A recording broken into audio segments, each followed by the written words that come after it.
Welcome to episode number 6 of the Four Roads Out of Warba podcast, featuring the Warbashop Quartet. Featuring our bass singer today, we have Tippy Tater Alligator. Our baritone is Doo-Doo.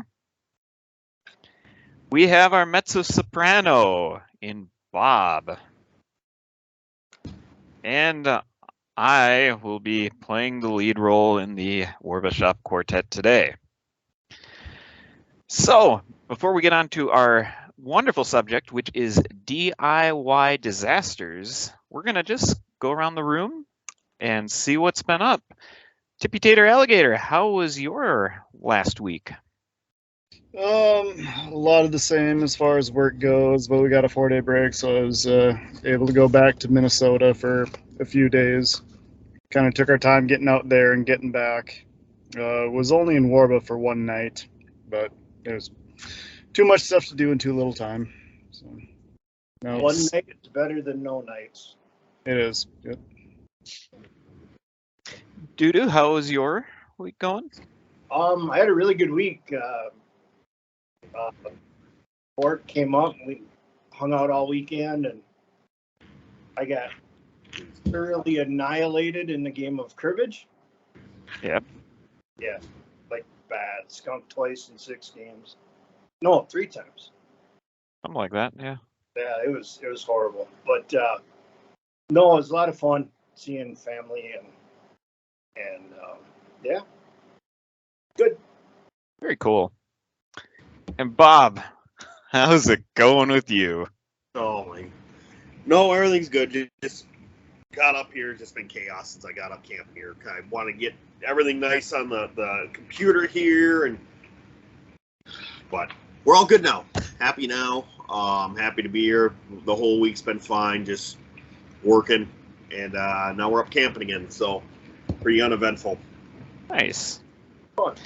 And for me, I mean, Doo-Doo mentioned my trip up to Grand Rapids for this last weekend with my kids, and played some softball where I felt like I was having one of the games of my life out in the outfield, and then I proceeded to drop a ball in the last inning and cost us the game. Yes, you were the only error that we made on that game. Yes, you were the only one. And what am I doing on video games?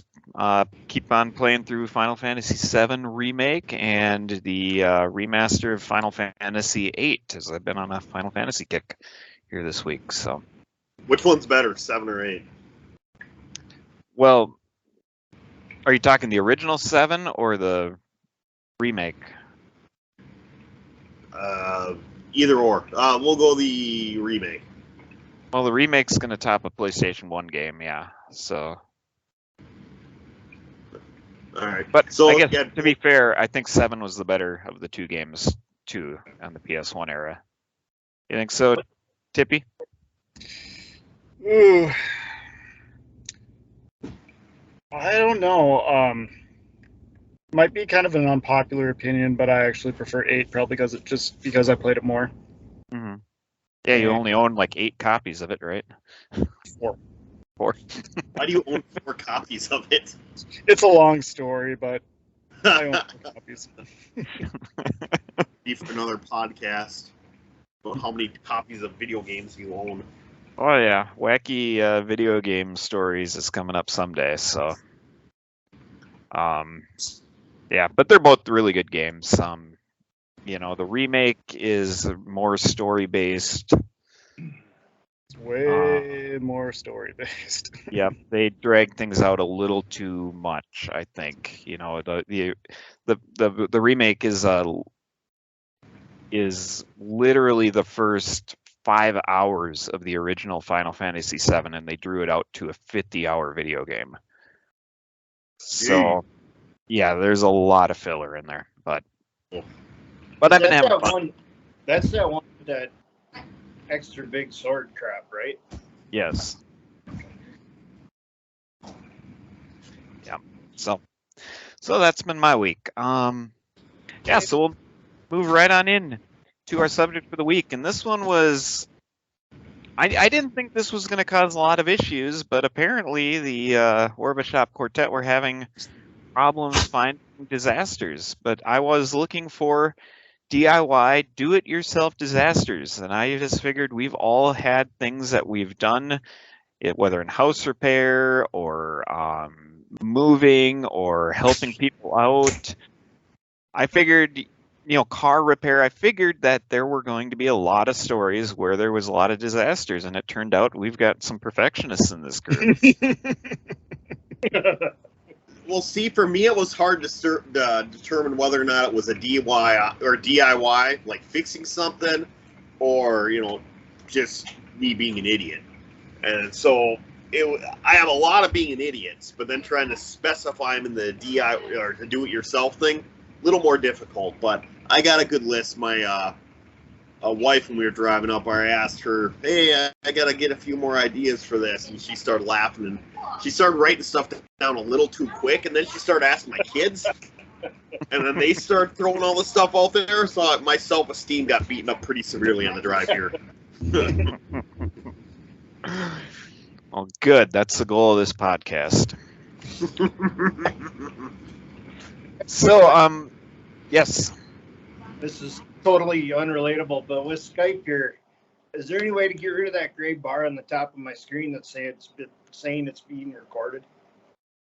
Probably not. Okay, thank you. Sorry. Mm-hmm.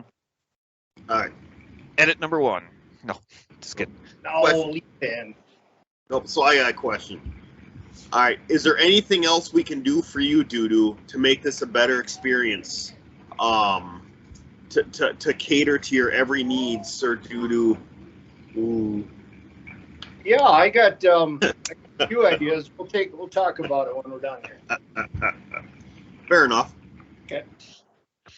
Okay, so back to the subject before this podcast turns into a disaster. We're gonna each go around the table, tell.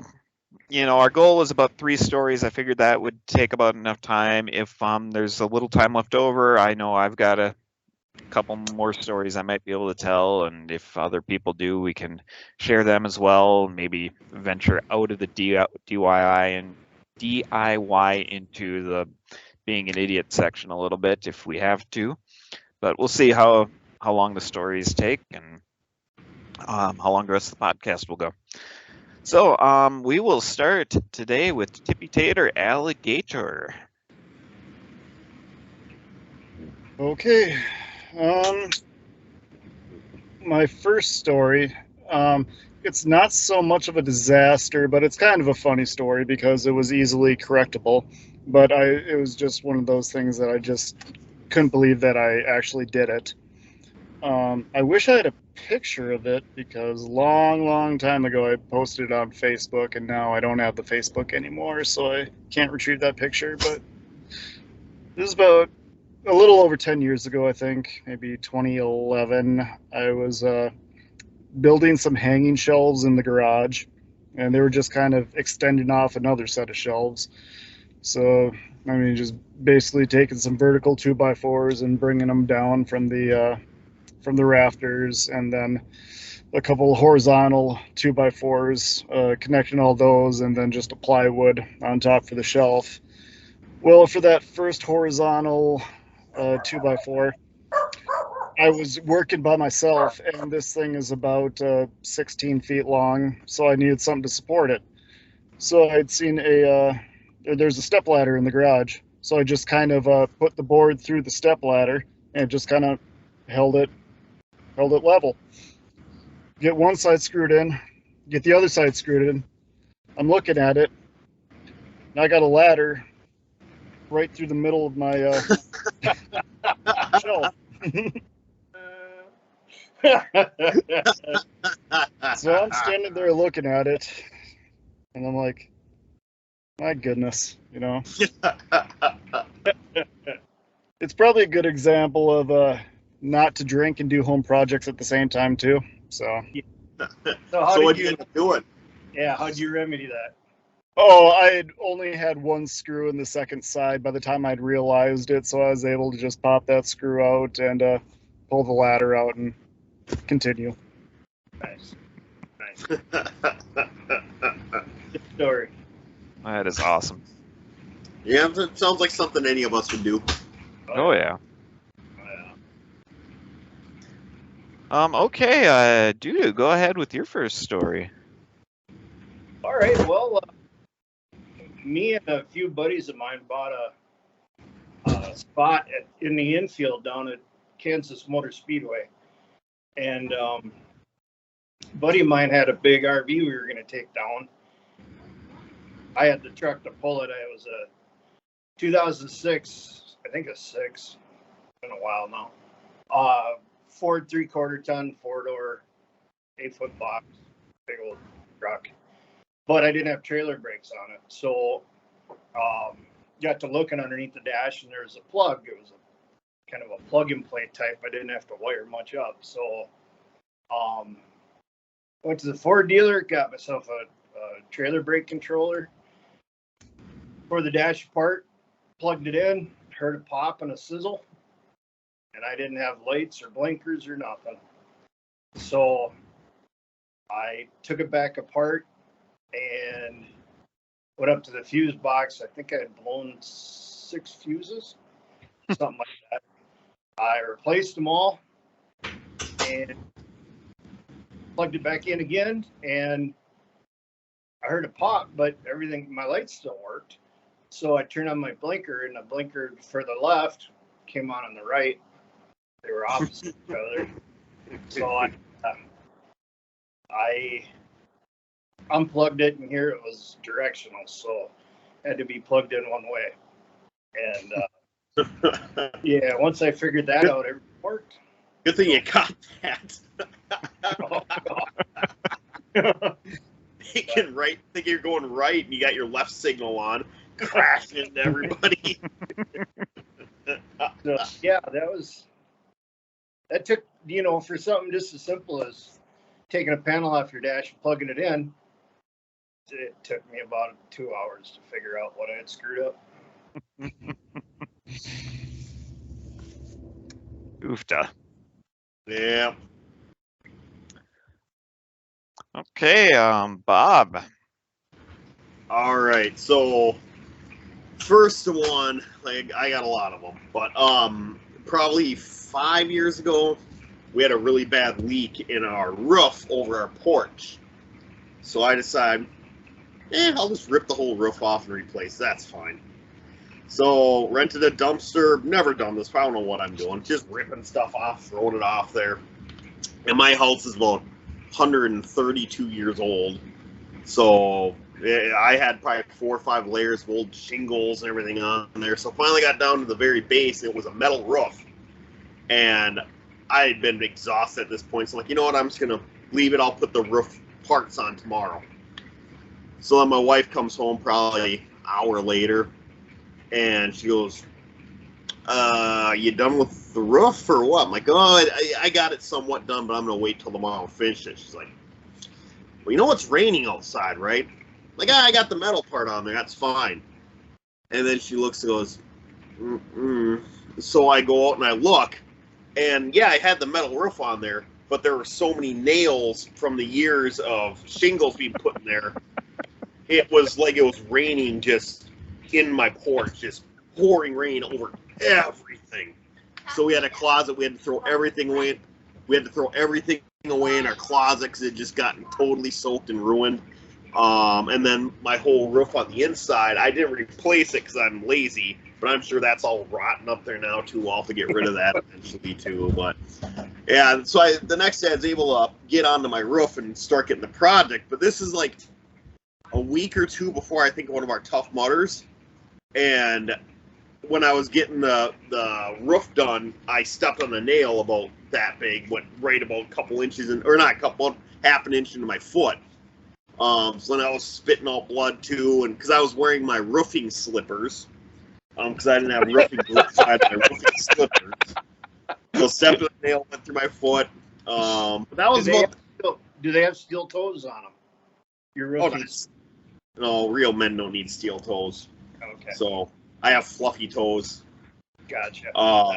So I flooded my house and stepped on my foot, and then I had to run that race a couple weeks later with a nail wound in my foot. So What year was that with the that'd have been 2016 or 17. So that was the first year you and I did 2 laps of the Tough Mudder then. Oh, well, So you did yeah. So you did 20 miles on a punctured foot and With a hole in your foot. no One electroshock therapy. No. I don't do electroshock therapy. I did it the one time. That's enough for me. Dude, that's a story for another time, but I'm still proud. You know what one I'm talking about, Yeah. Ford. I'm very proud of that one. Yes, you are. Yep, that's my story.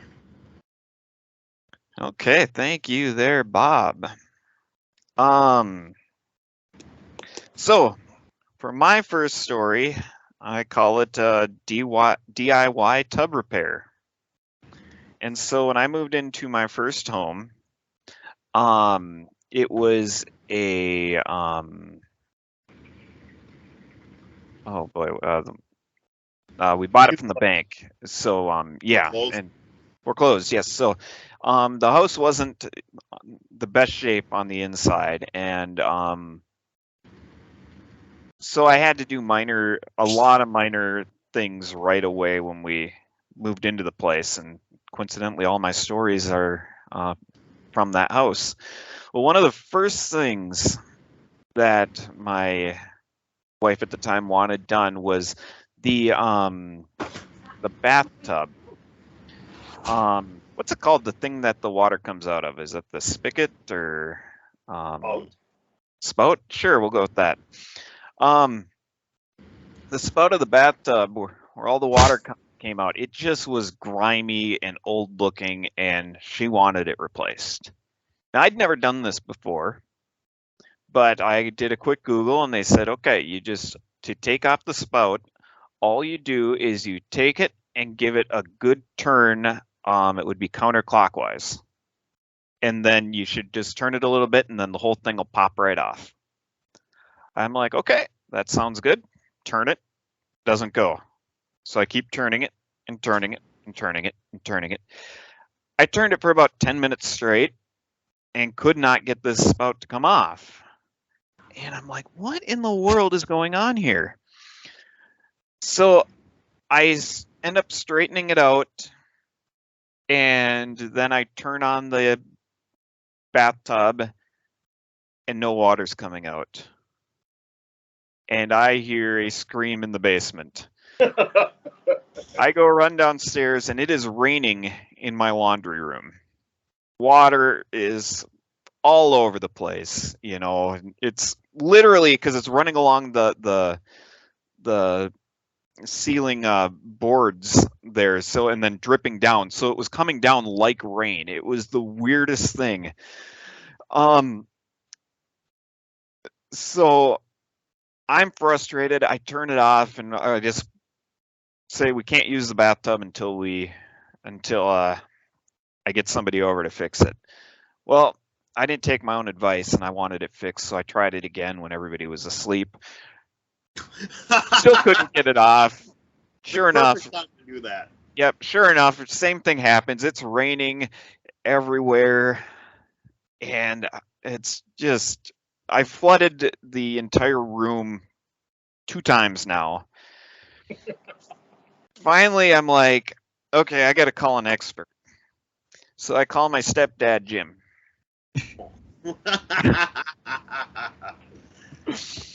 I believed him to be an expert at home repair at the time, just from the fact that he did his own DIY stuff at my my childhood home. I didn't realize that he wasn't necessarily an expert at things. So he's like, all you have to do is turn it and it comes right off. So he's doing the exact same thing as me. Not working. And so we flood the third time. But then go figure. He's just like, I don't know. And he just turns it, straightens it, and fixed it. And he would never let you forget that. And he said, don't you ever move that. And I go, but she wants it off. He goes, don't you ever take that thing off again. So he had no clue how to get the thing off. Never got it off. And we had to stick with the grimy old spout for the 7 years we were in the house. But somehow we fixed it. It never leaked another drop in that 7 years we were there. But man, oh man, did we have quite the time leading up to that. And water is just so terry. It's so scary when you're working with it because it can do so much damage. Oh yeah, and it, the carpeting in the hallway right next to it, it's getting right up on there on the floor, and the furnace is down there, and the hot water heater, the gas water heater, the electric, it was just a mess, and I was scared of things rotting out and getting moldy and everything. It was a disaster. But yeah, that is my one and only attempt at anything. Well, I guess I have hooked up a couple dishwashers, but I tend to stay away from anything water plumbing related because I'm just not good at it. You just put a new toilet in your house. Toilets are easy. They got water. Yeah, but it's just connecting a line. Quit arguing with me. I'm trying to make you look good. You don't need to make me look good. This is all about making us look bad. Yeah, exactly. For comedic purposes. We got plenty of stories for those. Yep. Okay, Tippy, what you got for number 2? Okay, number 2 is the garden I tried growing last summer. Where? Right in my campsite at where I was at all last year. It was a really nice campsite. It was big. It was wide open, had a lot of spot for sunlight. So I'd picked up some seeds, and I started to let those germinate, and I planted them in little pots first, just to see if they sprout. And I first started off with some sunflowers, some pea plants. Let's see, I had cilantro going, and some strawberries.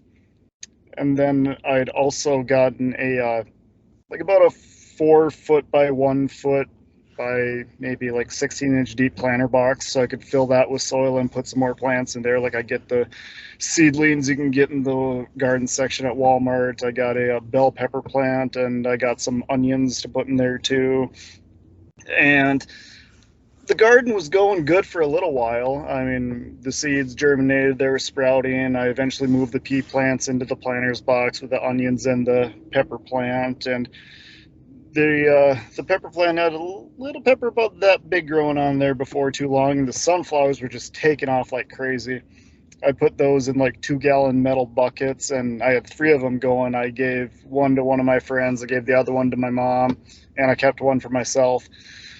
And then I also had a tomato plant growing too, and that thing, it started out great. It started growing tomatoes, but it would never grow a full tomato. They would start rotting halfway through. Well, towards the end of the summer, I kind of found out that you're supposed to prune the bottom leaves, because they're taking up all the nutrients so that the tomatoes can't get enough. So that's why my tomatoes were out. I had this huge plant, never got one tomato off of it all summer. Eventually my sunflower bloomed, and it was awesome. It was 4 feet tall. Then about a week after it bloomed, it just started receding and growing back in on itself. And that's when I noticed that there were all these bugs underneath the leaves. And I can only assume they were sucking all the nutrients out of the plant. And the sunflower just ended up just closed up. Then it kind of just gave up. The pea plants never really took off. They only got to about a certain size, then just kind of stopped growing. And let's see. Oh, I accidentally kicked over the strawberry plant and lost the seedlings, so that was a lost cause.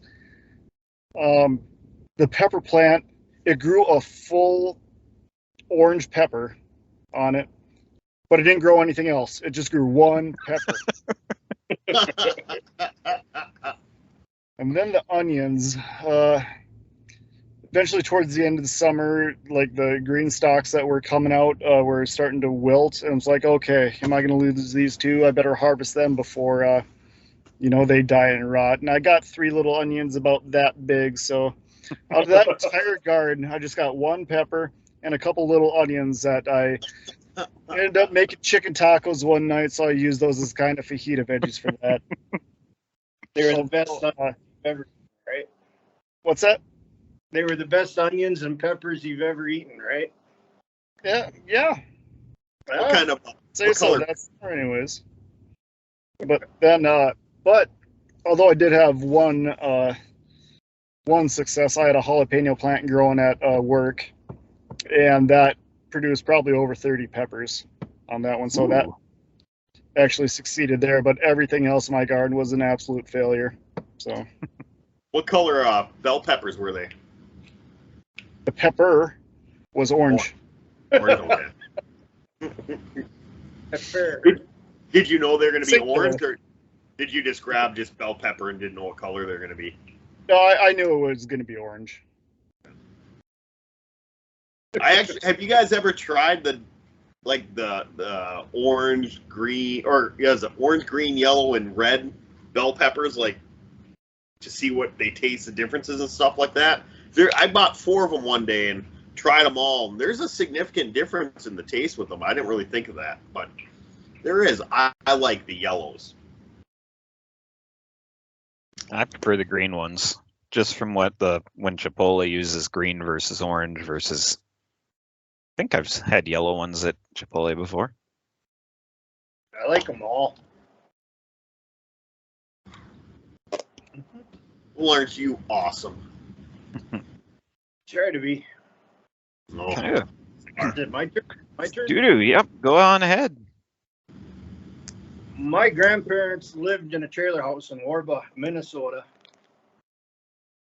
until they didn't, and then they moved to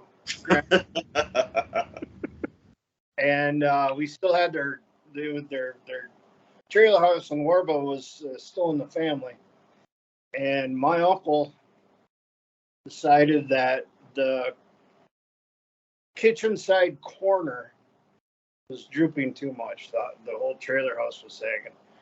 So he wanted to jack it up so the whole thing was level. And I told him I'd help him out. That was before I couldn't do stuff with my heart. But anyways. When you say your uncle, is that our father or is that the other? Yeah. Oh, boy. So, yeah, we go down there, and we go, and they had that red plywood skirt board, around the bottom of it. So we took that off and went over to the corner and put a bottle jack underneath it on a piece of wood, and put another piece of wood on top of the bottle jack, and we're jacking it up, and we get it.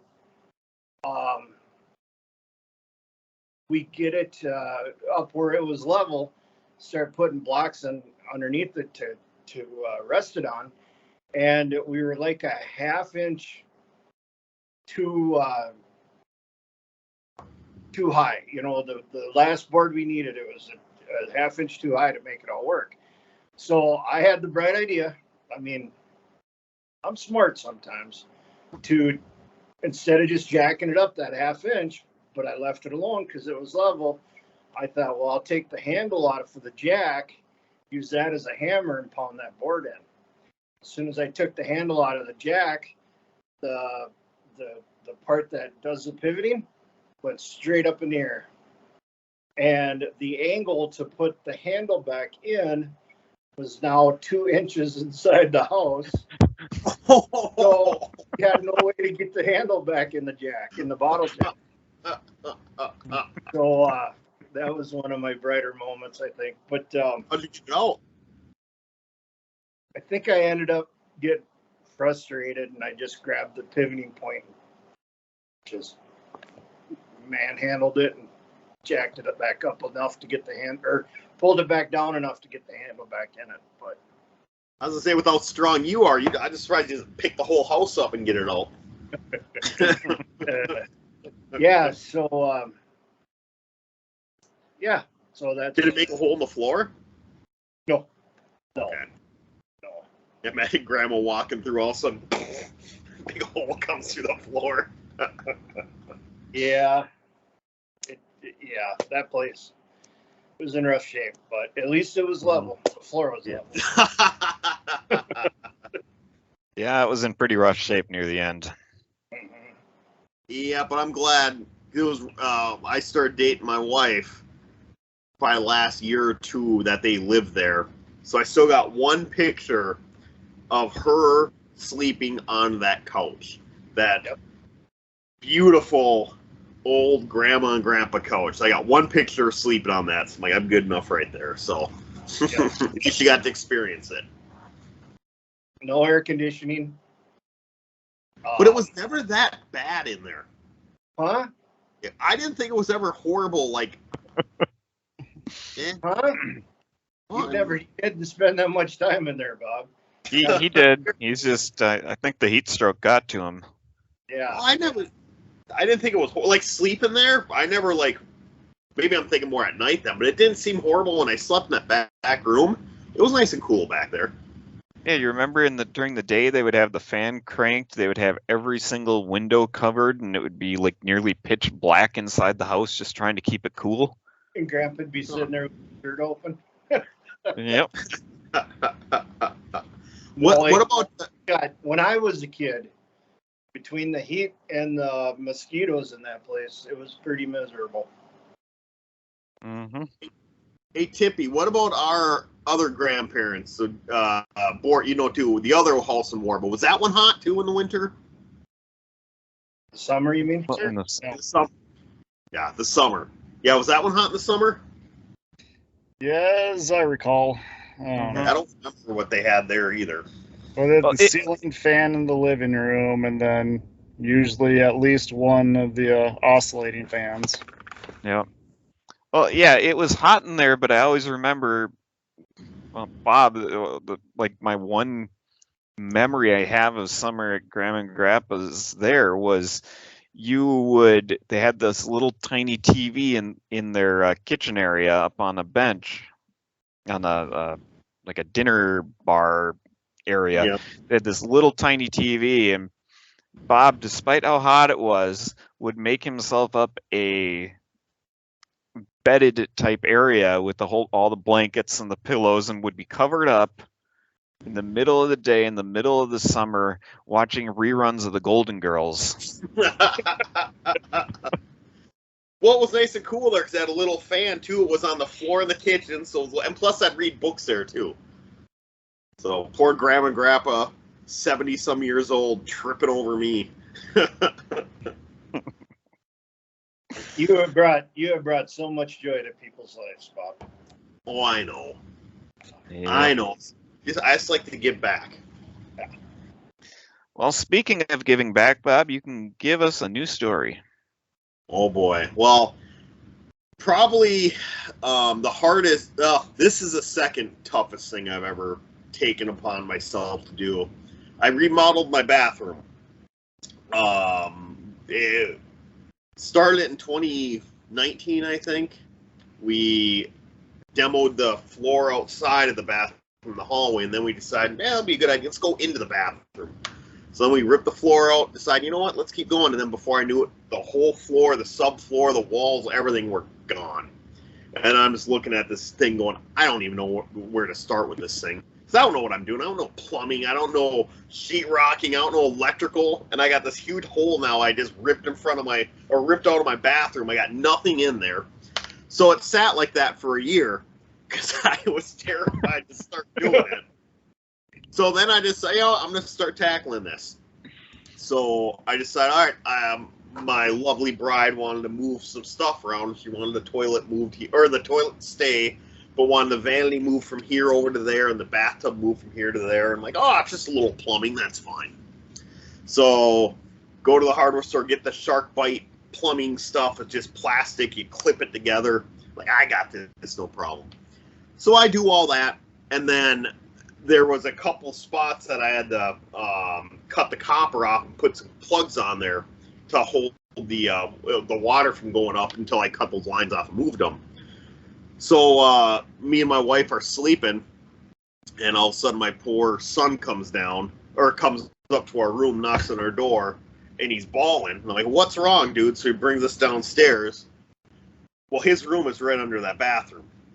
And poor little dude, you saw him earlier, little dude right here. He was sleeping about 2 a.m, and all of a sudden the popcorn ceiling started dripping and falling on his face because there was a little leak from that pipe, and it slowly started getting the ceiling moist, and it got the popcorn ceiling so wet it just started dripping off in chunks on the poor dude's face.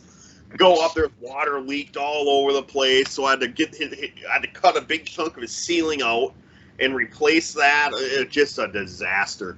But after that, I got everything hooked up, and I only had one more water thing. Me and my wife were asleep that night, and all of a sudden we just heard this loud sound. And I go up there. The bathroom's right next to our room. Well, one of those beautiful Shark Bite things that you put on there, it's pretty much you put it on the pipe and it clamps around there. It's supposed to be the do-it-yourself thing. Anybody can do it. Well, except me, because I can't put it on right. So I put it on there, and it didn't clamp on, so when I turned the water on, it went boop and shot up, and all the water just funneling down. So then poor Brian's downstairs sleeping again, and water starts funneling down. So it took a good month before he was actually comfortable sleeping in his bed again. Like, I'm going to go in here every night, and I'm going to start getting flooded out again. But yeah, that was... What was that? Into a waterbed. Yeah. But that was the only bad water stuff. We got the rest of it done, and it went okay. But those water things, I've had water leaks around my whole house, too, and they're terrifying because you don't know where else they leak into. But this one actually flooded my son a couple of times, so I felt kind of bad about that one, too. Now, Bob, when you cut that copper pipe, did you use one of those copper pipe cutting tools? Yep. And it was cut flush. I don't think I put the cap on there tight enough. This is just a minor story from me. When I was putting in one of the dishwashers, I almost got myself into trouble because I had one of those tools, but I just looked at it and I'm like, oh, I know how to do this, and I didn't read the instructions on the back.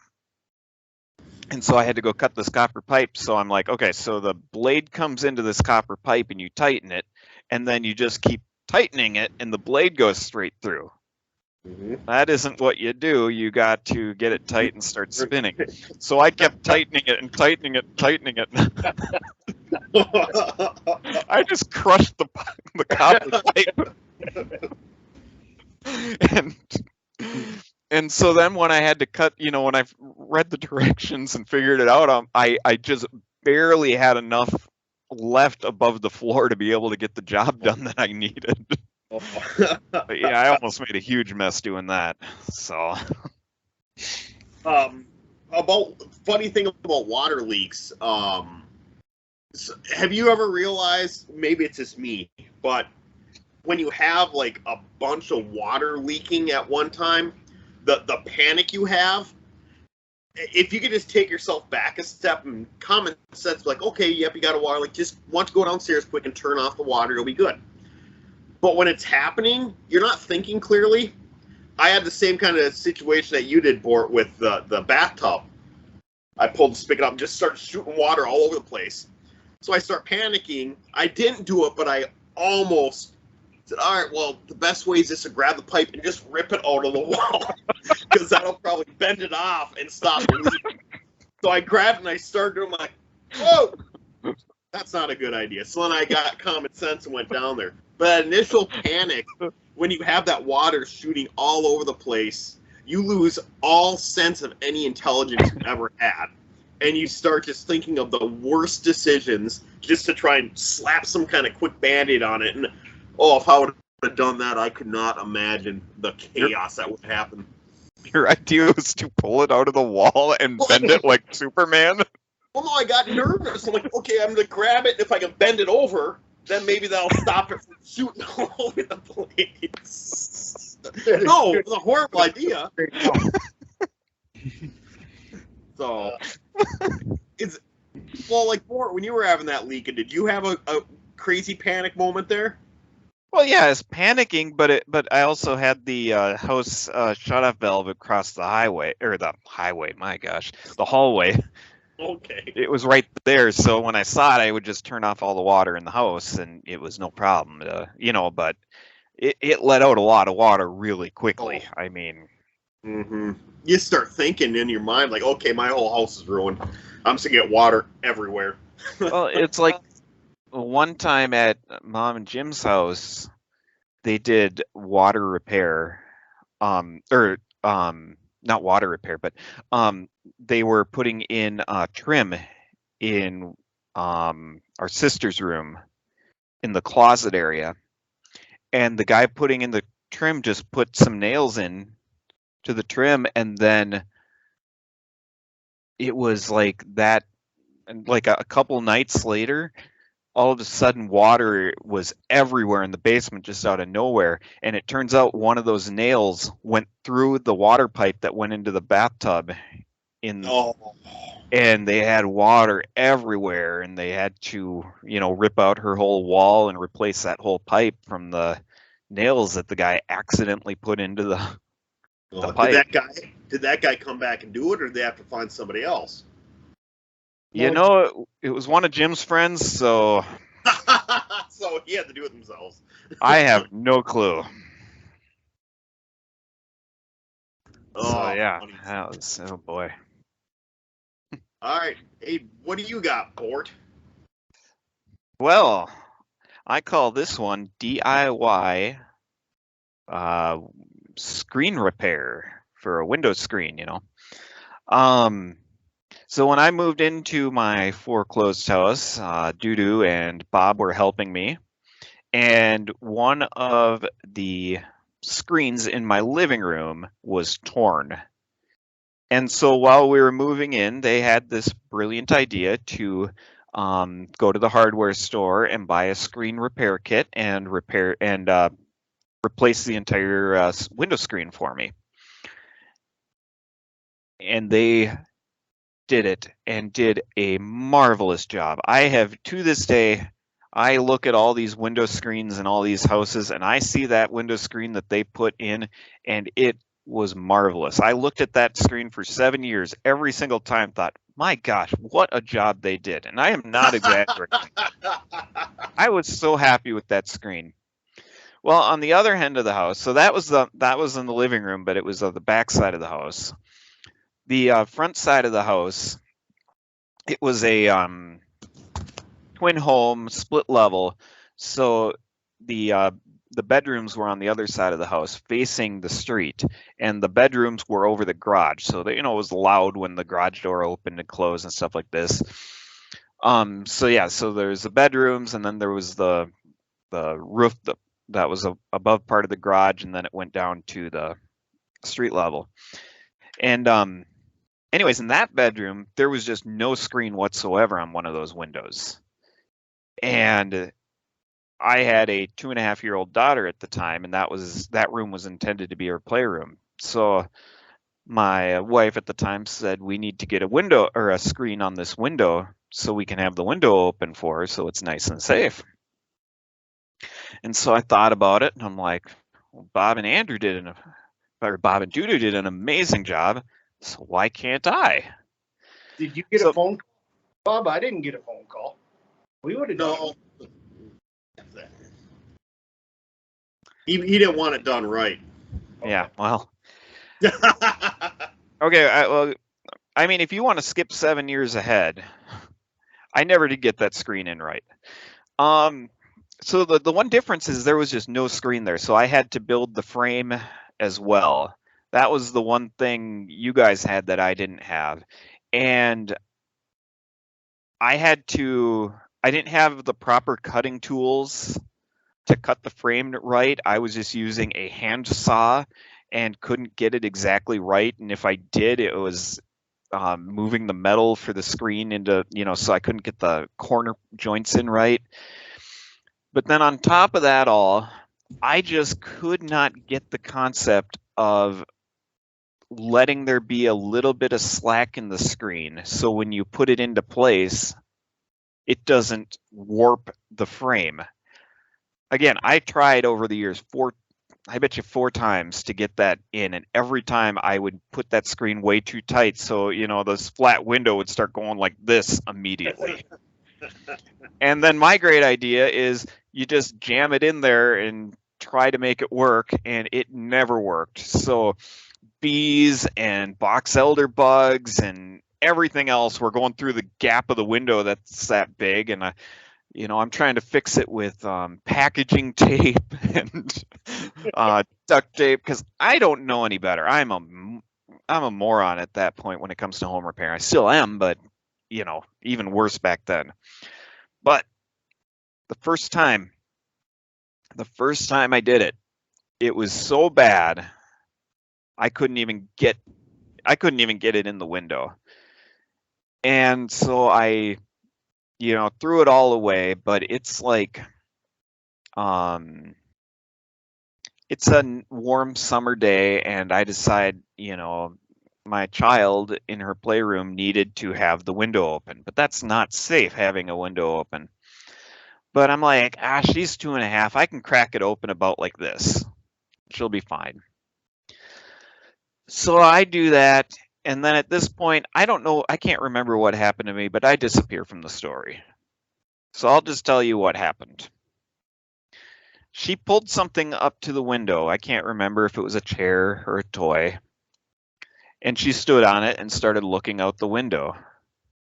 And then she reaches over and pulls the window open, creating a nice big gap. So fortunately, she's still short, so only her head gets over the top of this window, so it's not like she can fall out, fortunately. So she's looking out the window, and she sees the roof, slanted down towards the street. But then there's also, my driveway had a slight slant down to the street too. A long driveway too for a residential house. Well, she proceeded to one by one take every single toy in that room. Take it one by one, go up on her stool, and throw it out the window. By the time I walked into that room, there were toys on the roof. There were toys on the driveway. There were toys in the street, rolling down the street. I couldn't believe the disaster that I had caused through that one little decision I made. And, was that your oldest? Yes. Yeah. Yeah. I thought I remember you telling me about that. Yeah, I mean, she had just a blast though, so it was good. Oh, I bet. But thankfully she didn't get hurt because that was a really poor decision on my part. Toys might be talking a little differently. They're not feeling that great after getting chucked off the roof. Yeah.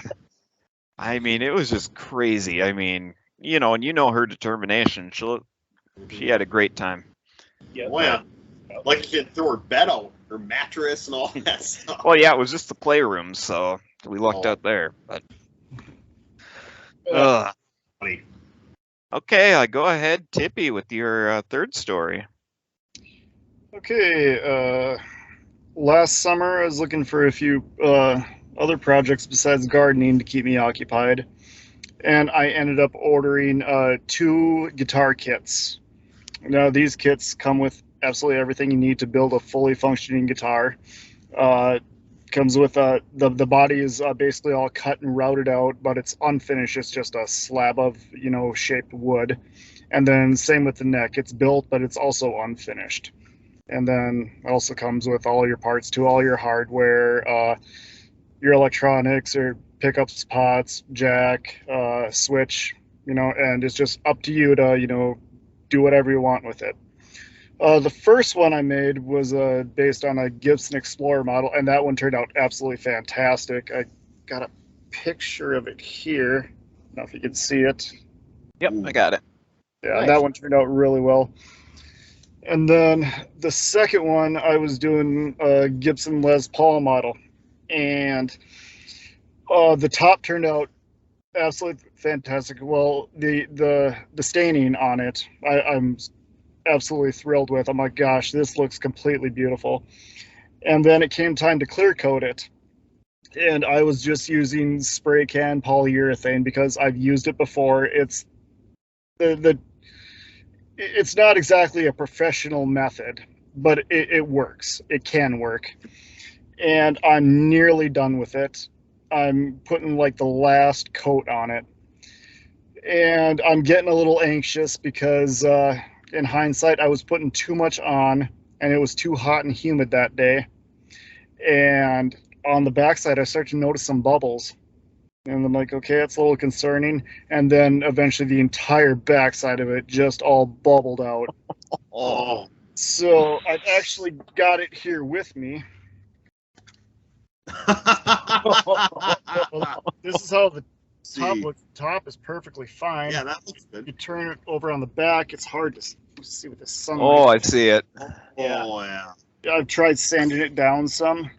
You can see Oh that my gosh. all like that. So this basically has to be completely restripped on the back and What type of wood? restained. What's that? Is it maple or what? It's mahogany on the back and then maple top. Oh, Oh. Wow. So what's it cost? Yeah. I don't know how many hours I put into doing that, because after the clear coat, all you guys is your wet sanding and polishing, then you're ready to put on the neck and put all the hardware on, put it together. But yeah, so How much after was that, that kit? what's that? How much was that kit? They're about $200 on Amazon or eBay, Nice. whatever. It's just you spent all that hard work on it and stuff, but it is salvageable. it is salvageable. Yes, I just have to put in probably about another, I'd say, at least 12 to 16, 20 hours of work just to fix that, at least. So, It's going to sound really good when you get it done, though.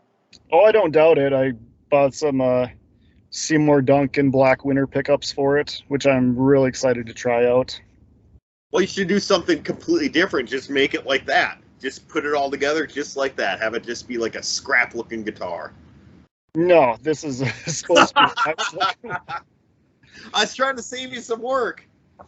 No, this one has to be perfect because I made too much concessions with the first one. Oh, You should thanks. you should put our pictures on it and have a Warbashop Quartet guitar. That, if I had a banjo, I would.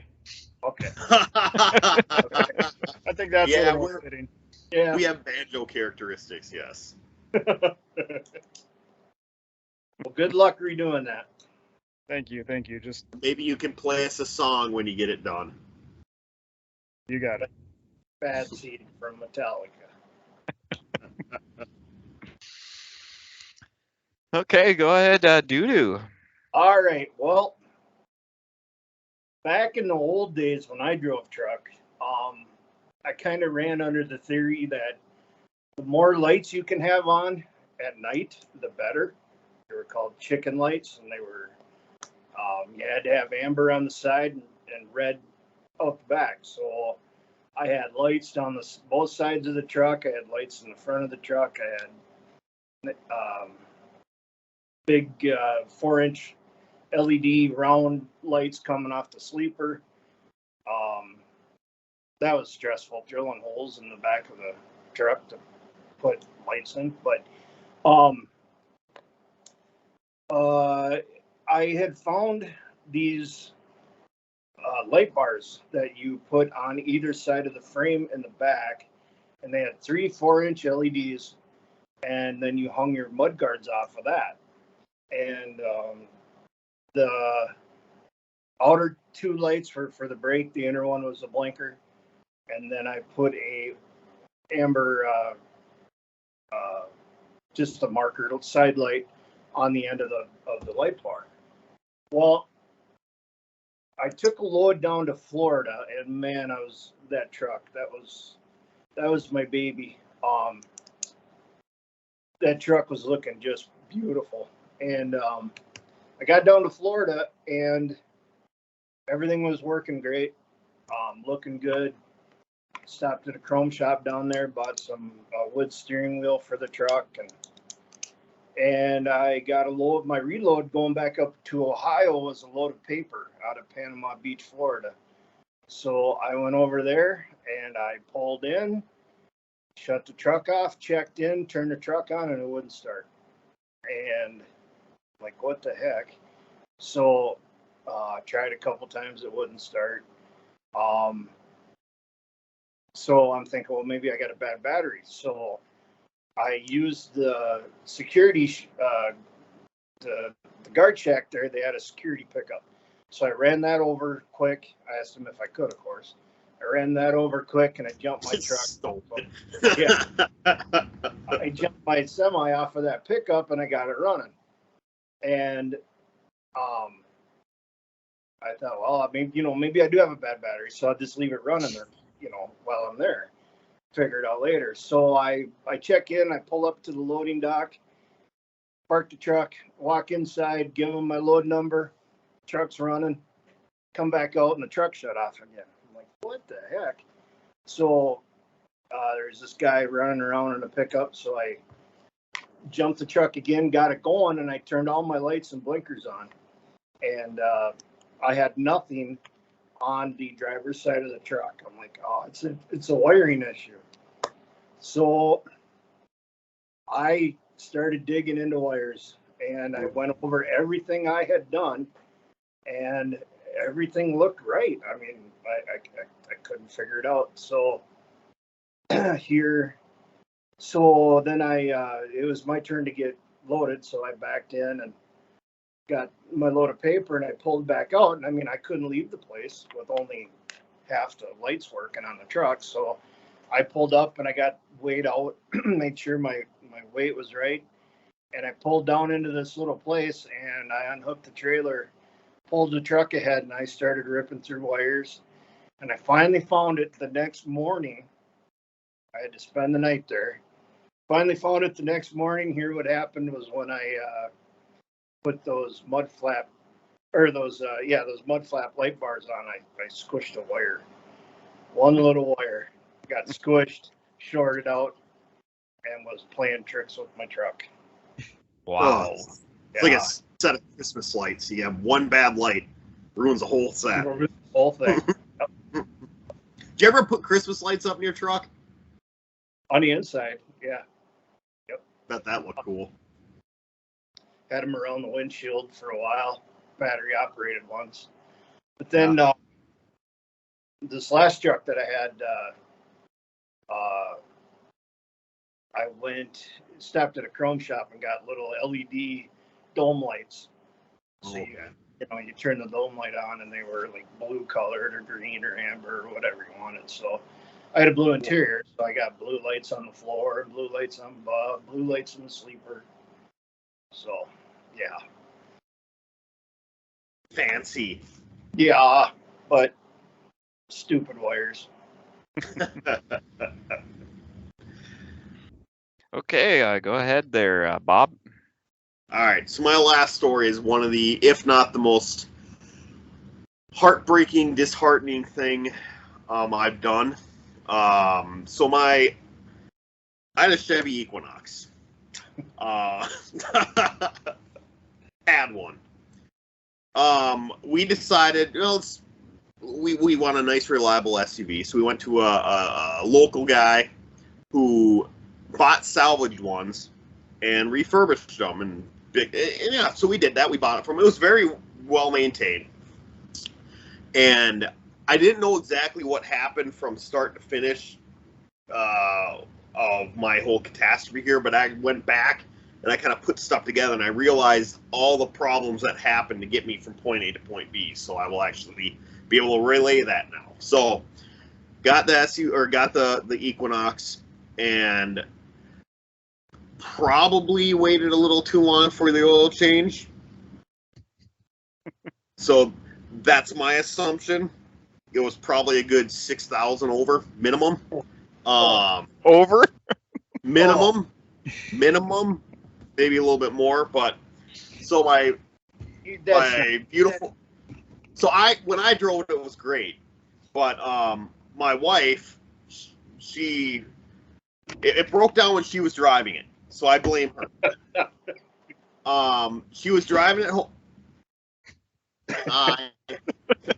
So she was driving it home, and she calls me and she goes, "Hey, this thing's running like crap. It's on like some emergency mode. I can go like 10 miles an hour, and there's she's going over a bridge into our city, and there's traffic all over. It's winter. It's there." So I'm like, limp it home, get it home. So she's able to limp it home, got it in my garage, and that's where it stayed for a long time. It stayed there for about a month, and then I finally, I got this. So I went in there, don't know what I'm doing. I try to hook up stuff. It's saying that this isn't working, something with the crankshaft, something with this. It's like, maybe it's the timing belt. I don't know. So I ripped down, got to the timing belt. I don't know really what a timing belt even does, but somehow I got to the timing belt, got that aligned, but then the engine wouldn't crank over. Well, called a couple mechanic buddies, ended up that I had a broken valve and a broken piston. At that point, you're like, okay, that sounds pretty catastrophic. Probably want to bring it in. I got this. I'll take care of it. So I got to rip this whole car apart, which, I can barely do an oil change. But I can do this. That's fine. So I can't get the top part. So the head, it's got the top, and then there's another part under it. So I can't get the top part where all the valves are. I cannot get that part off. So I'm wrenching on it with a crowbar, and it's getting warped at this point. But I don't know what that means. So finally, I realized after 2 days of trying to get this off, there was one little bolt down there that I forgot to take off. So take that bolt off, comes off just fine.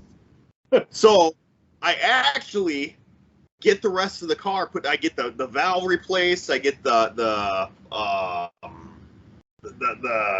piston replaced, everything. I got it all put back together. Well, I realized when I was trying to rip off the head, when the bolt was there, I had punctured a hole into the head part. So I'm like, oh, well, that'll be fun. So I put the rest of it on there, turn it on, or I put the oil in there, and it starts leaking out the bottom. Well, I realized that I don't have a gasket on where the oil pan goes, so oil just starts leaking all out of it. So I have to rip it apart to get that oil pan off, put a gasket on there. So finally get the whole thing put back together. Took me probably a month and a half to do. Drive it to work. Think this is great. Well, I get to work and I'm about 5 minutes away, and then the same little thing starts coming on.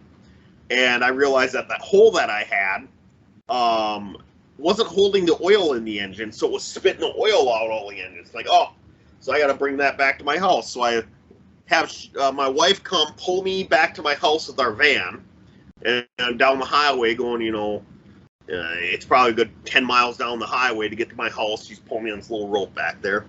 So get it back to our house, take the top part off of the head, look at this hole, and I'm like, all right, it's about, this big-ish. You have this thing called Mighty Putty. I'll just use that. So I just went and got a little stick of Mighty Putty, crammed that in there, then put the head on top of it, screwed it back on there. I'm good to go. So get it out. It starts back up again. Drive around the block. And then it just starts smoking. This blue smoke everywhere. I'm like, what is going on with my car now? So I call Doo-Doo. I'm like, dude, I just don't know what's going on here. So I explained to him. He goes, oh, so you replace the head gasket. I'm like, yeah. Okay, did you tighten it down the right way? I'm like, what do you mean? He goes, no, you idiot. You have to tighten it in a certain way so it tightens evenly. I'm like, oh, no, I didn't do that. So I had to go back, rip the engine apart again. The head gasket was all messed up, so I had to put another one in there and tighten it right. And finally, I'm like, I'm just selling this thing. I'm done with it. So I figure, okay, I can put this together enough to get it to the dealership and sell it. So we get it put back together. It's running not good, but good enough where I can drive it up there. So about a week prior to that, I called the place because I got a loan on it. I call the place and pay the loan off. $13,000 I paid off right there. I'm done with it. I just want to pay it off. So pay that off. Me and my wife get up. We limp it to the dealership, park it. Like, all right, we made it here. Let's just hope they don't actually want to try to test drive it to make sure it's good. Which, yeah, of course they're not going to. So we get into the guy's place, and we're talking to the salesman. He goes, oh, you interested in wanting to, sell a vehicle? Yeah, we got a really good Equinox out there to give you guys. We just don't use it much. The guy goes, oh, okay. So he walks out there and comes back in. Yeah, I have to get a battery pack. The battery isn't dead. I'm like, okay, let's hope that's all that's wrong. So he gets it charged. I'm talking to my wife, and all of a sudden she just starts going, oh, my God. I'm like, what? She said that because I went to the bathroom, I think. How did that work? Was I in the bathroom when you saw it? No, we were sitting at the desk. Okay, so we were both sitting at the desk. And they pulled it around the building. Yeah. And it literally blew up right when they passed us. Yeah, so we were both sitting at the desk, and they drive by the front of the dealership, right by the windows, and then just black smoke starts spewing out of the whole thing, just exploding. And before they drove it, the guy said, he came out and said, yeah, I'm just going to give it a test drive, but if it's good, we'll be able to give you probably $9,000 for it. I'm thinking, great. So he drives around, comes back in, sits down, he goes, so the engine blew up, we can give you $2,000. I'm like, I will take it. So you didn't try to say, why'd you blow up my engine? No. What did you do to my car? At that point, I was just done. So yeah, within that week, my vehicle blew up for like the third time, and I just lost $13,000 by paying it off. So now I got another car that I have a $600 a month car payment on that I don't ever need it, but now I have that because I blew my Equinox up. So, oh, and then what happened was when me and Doo-Doo were talking too. What caused it, I think, to blow up in the last part was I really warped the head when I was trying to cram that head off the first part. So going back now, if I had a time machine, I would be able to do it perfectly because I had to rip it apart so many times. But I don't have a time machine, so I'm just kind of stuck with what happened. So that one was heartbreaking, especially the $13,000 in the week prior. That hurt. So, well, the nice thing about all these stories is, you don't learn unless you try something.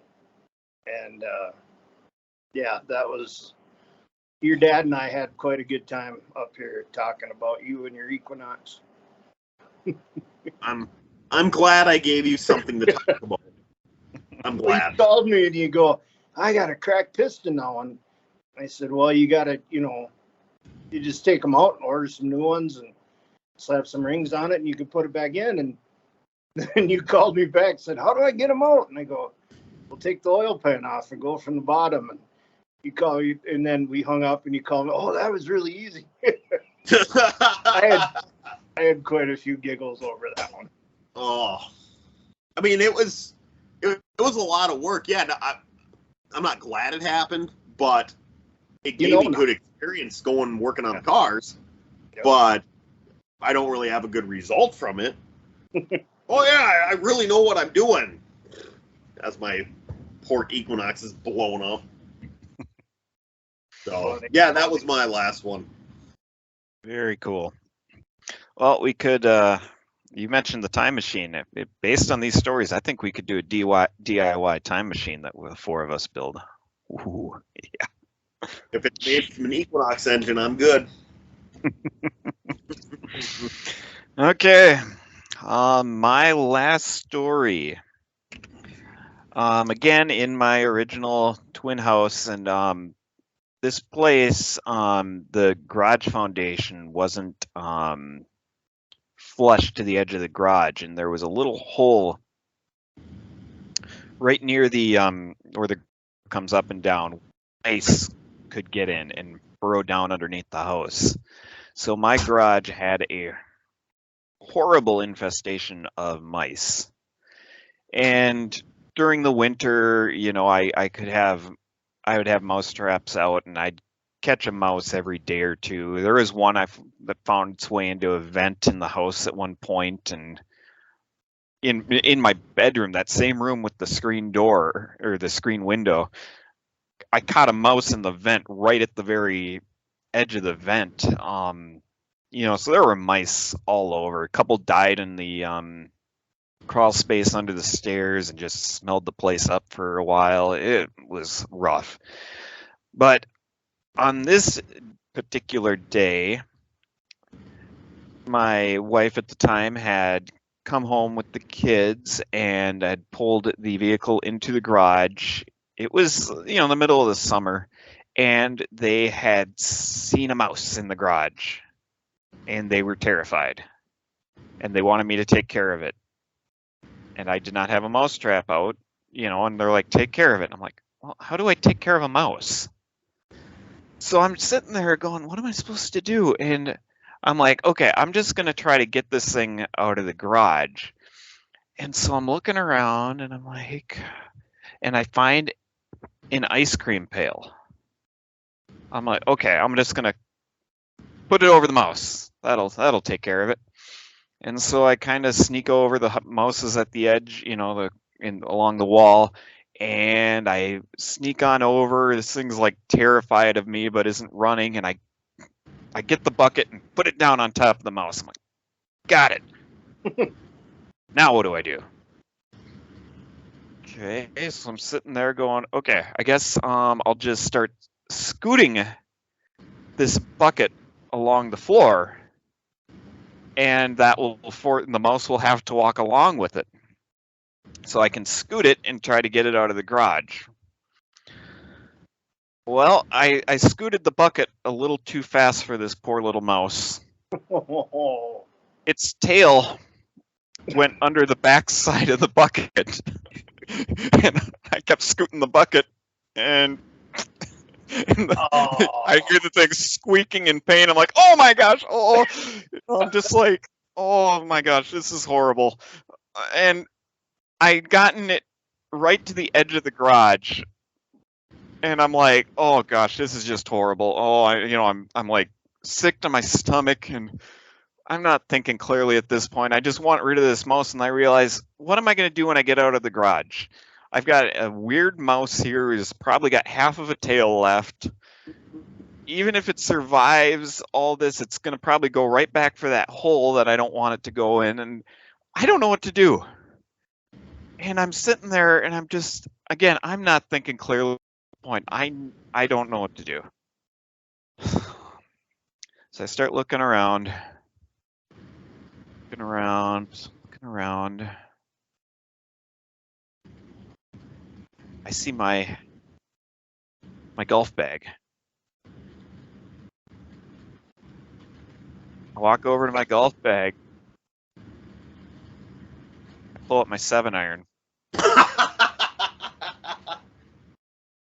And my thought is, I'm going to hit this pail, and the mouse will ride in the pail and land safely in the yard, and then it will run away. So I walk up to the golf pail. So terrible. I walk up to the ice cream pail, I swing and hit this thing. The pail goes flying. The dead mouse goes flying and lands in the street. I'm just absolutely mortified at what I just did. I sit there for a minute. I walk over, grab the ice cream pail, put it back, put my 7-iron back, and walk into the house. And Oh, it's just, the Sure. kids are all staring at out the window. yeah, so if you want a DIY mousetrap, there you go. That sounds great. Yeah.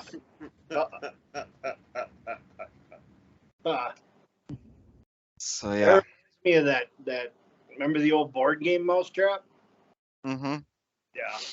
You should have got that out and tried it and see if it worked on real mice.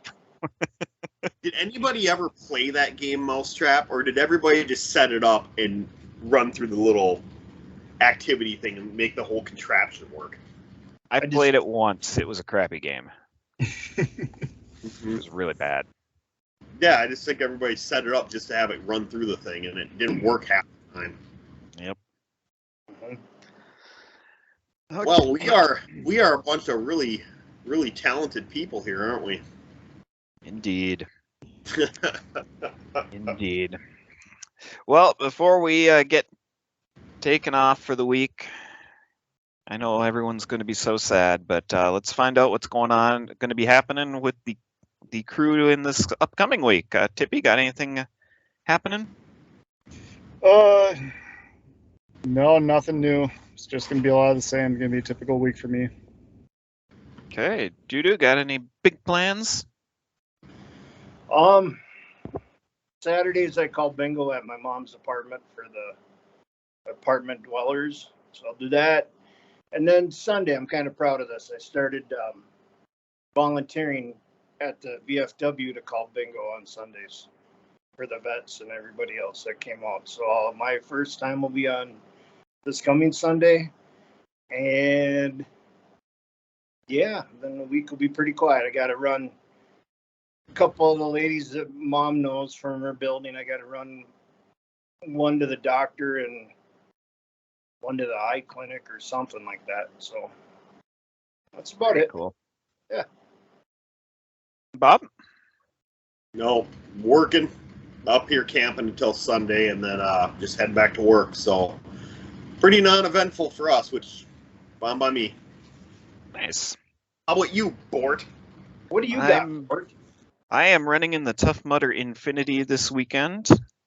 8 to 9 hour race, and trying to do as many 15-kilometer or 5-kilometer laps as you can in that time. So I'm gonna see if my my body can hold up for my first big race in nearly 3 years now. Yeah, well, good luck. I'm looking forward to getting back and doing those, but my old body isn't in good enough shape right now. So. Yep. So and before we go, what do we got coming up next week, Dudu? As you will be Next- our lead. Yes, sir. Next week, we are going to talk about the top 5 best gifts you've ever received. Ooh. So Yeah. all 3 of you already have one because the gift of me being related to you guys. So that's the first one. Is there any way you can edit that out, Jace? Well, I already know what Bob's wife's number one would be. What? Skateboard. Oh, she had no idea. You played that so well. So quick story. So he drew her name for like a Secret Santa or something. He got her this skateboard. And it was a prank gift, but she had no clue. And he played it off so well. Like he legit thought that she wanted a skateboard. So she's like, thanks. And then he finally broke it to her after like 5 minutes. Hey, the receipt's in there. You can return it. But she said, what am I going to do with this skateboard? I don't know. I think she could also. I got her something that could tie for with your skateboard. It was when you guys. I don't know. Yeah, you must have been married. We still did gifts on our side, and I wanted to get her something, and I was in Louisiana. Walked in truck stop. Walked over to the nice display of alligator heads that have been varnished, and it's just the head. I thought, oh, Shelly needs your wife needs a alligator head. Does she still have that? That's actually at my office on my cubicle on my top there. Nice. Yep, I got that at my office. Nice. Yep. No, that'll be a fun one next week. Yeah. I already know like my top one. I already know that one. So, but I'll have to think on the other ones. And I think we'll probably work in more of the stories of the wacky presents we've done over the years too. Oh yeah. Cool. Well, no, I Yeah. like this week. Thank you for doing this, and I'm glad I was actually able to participate more. Yes, having you on camera makes a big difference. Yep. Something I never thought I'd ever say. Yeah, So- you have a safe week and be safe up there in the woods. Yep. Oh, yeah, and well. so yeah, that concludes episode number 6. I hope you have all enjoyed our wacky do-it-yourself stories. We hope you all have a wonderful week, and hope you will join us next week with our more fantastic wacky tales, and hopefully we'll share some laughs too. So thanks a lot, and have a great night. Bye. Thank you. Bye.